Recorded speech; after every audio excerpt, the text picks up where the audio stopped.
Hi there, I'm Shar, and we're going to have a little look at how to use LAIKA to write some new texts with. So once you have a LAIKA account, we're going to head up here to the Write tab, and that'll bring us straight to the LAIKA editor where we can work. So before we start writing any sentences, we want to make sure that we're working with the brain that we want to work with. So our brains, if we go to the browse page, you'll see them all here. We've got brain of the week, we've got featured brains, popular brains. We can also search for all the brains we like. In the Write tab, when I click in here, it's showing me a selection of brains that I have favorited. So this is my shelf. And I can add more brains by just clicking on the plus here. So we have all kinds of brains, like we've got Meditations by Marcus Aurelius. This is our people's favorite brain of all time. Things like Dead Souls by Gogol. But today I want to use a brain that I've written myself. So that's The Art of Time, a little fantasy novel that I wrote a while ago. So I just click on that and then I can start writing here. So let's get started.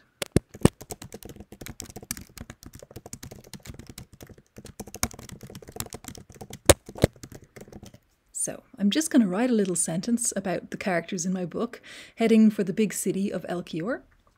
And then in order to get some suggestions, I can either click on the Write button here, or I can use the hotkey, which is Command Enter or Control Enter, depending on whether you're on a Mac or a PC. So let's do that.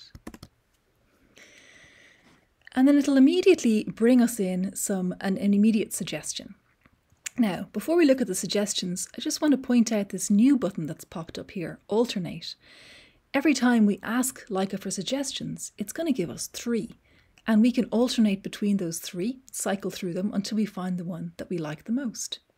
So let's have a look at what we got. So the first piece here is the Magister of the Fifth Order, Kajin, was not one of them. He had been sent to Hatch City for the murder of his brother and was now in the process of trying to retrieve a valuable amulet from within the palace. Okay, well, I love this one because Kajin is a character in my book. He is actually a Magister of the Fifth Order, and he actually is from Hatch City. So that is really nice. So let's see what our alternates are.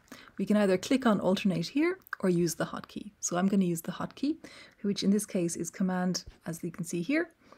We hover over it, it's Command and slash. So I try it out, and we get the guards were already there, waiting for them outside the palace before closing the gates. The Magister of the Guards, Ladakh, was already in his carriage. The others, still in their tunic and leathers, followed him. So here we can see one of the things that often happens when we work with generative AI, because it's a kind of a creative work that we're not used to doing yet as humans. But Ladakh, he is a character in my book. He's certainly not a Magister. And he's not a guard either. He's one of the renegades. So this is one of the things that often happens. You'll find that, like, the father is the son of the brother, and all kinds of strange things will happen with gender and context and all kinds of things, because it's not really understanding the text. It's just providing ideas of what might happen. So let's see what the third version is.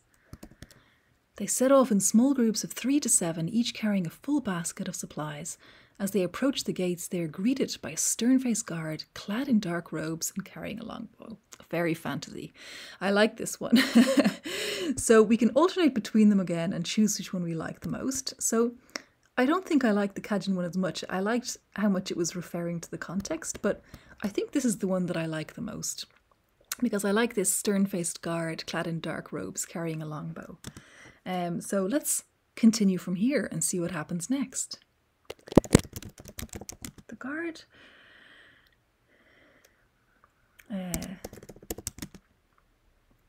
guard stopped them in their tracks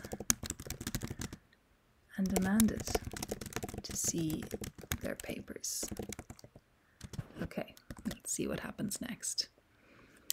And now we've got the recent theft of the watchbreakers coming in. So this is, again, it's pulling a lot more stuff from my book, characters, concepts, everything like that. A small metal cylinder. Okay.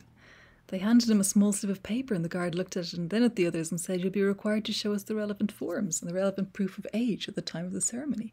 So you might be starting to get the idea that you don't just keep every single thing that comes in, right? It's it's kind of like a curation process. It's an editing process as well as a writing process. So you're kind of writing and getting ideas and editing. So, we're going to take this part away. I like this part. And then I'd kind of work and bring it on from there and see what happens next. So that's kind of how I work with it. And one of the other things to note is that we don't just have fiction brains, we also have non-fiction brains. So at any point you can even choose somebody else. Like we could see, well, what would actually happen if we got, say, the Dead Souls brain to do the next piece. So we can write a piece that has like a line from all different kinds of books. And now you can see here, it's using now this last piece. It's coming from Dead Souls, but it's bringing the context in of what we had before. This reverse side of the slip. Or just leave this town. We've got the peasants, very Dead Souls. And that's kind of how we can work with multiple brains at the same time. When we're ready and we're like happy with what we're working with, we can always save by just clicking on the little save icon here. And that'll download a .docx file immediately, and it'll tell you all the brains that you used and everything else. Or we can click on the share button and it'll bring up a nice, easy piece that we can share. Alphashar and the Art of Time wrote this. If I'd left in the piece from Dead Souls, it would also say Dead Souls at the end there. And we can save that and then use it anywhere we like. And that's pretty much how we write with LAIKA. When I'm bored, I just click here and I can proceed to make a new document and I'm ready to start all over again. Thanks so much for watching. And if you have any questions at all or need any help making a great brain, you can always send me a message at hello@writewithlaika.com and I'll be super happy to help. Bye.